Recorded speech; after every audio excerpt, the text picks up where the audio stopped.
The first pair of shoes that I actually made before I came back from Italy was Cass's wedding shoes. At the time, he was getting married and I couldn't be there because I was in Italy. I mean, it's not every day that you get to make one of your best friend's wedding shoes. You actually you haven't seen it, right? I haven't seen it, yeah. So it's still got all the original marks, man. From Amazing. yeah.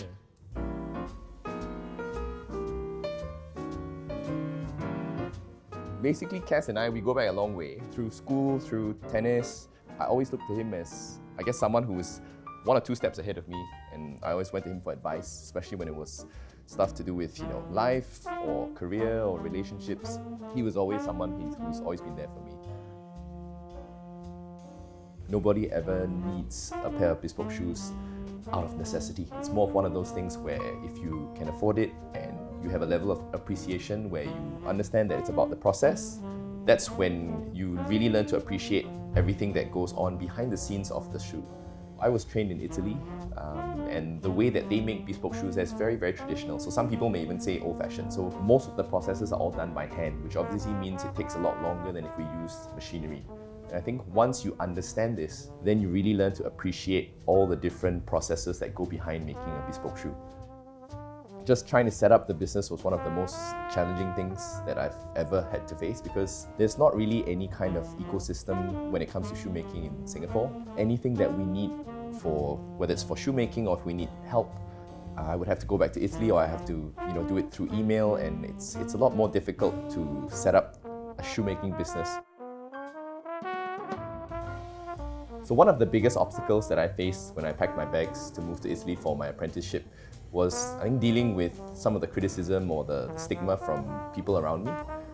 And I think as you get older, you realize that it's really your life at the end of the day.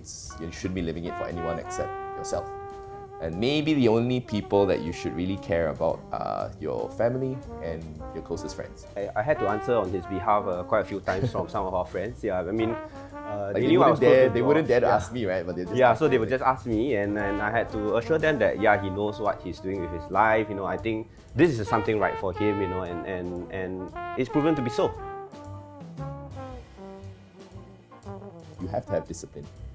Being a competitive athlete really teaches you about life. It teaches you how to lose. I think that's something that tennis or playing competitive tennis has always taught me. Nobody likes to lose, especially if you're a competitive person. Like he's a very bad loser. Yes. Both of us are terrible losers. I mean, that's what makes you good, right?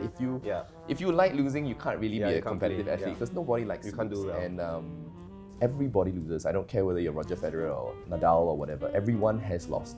It's the same in business, right? There are a lot of businesses that we've both set up that have lost, that we failed. The trick is, how do you pick yourself up after that and carry on, despite whatever setback, despite whatever loss. I think being tennis players, it made it a little bit easier. Well, yeah. It made it a little bit easier when you face failures because we're used to losing in that sense. Yeah, I guess thanks for helping me to make that call and move to Italy and become this crazy shoemaker. So I think we should cheers to that, bro. Sure. Cheers. Cheers, bro.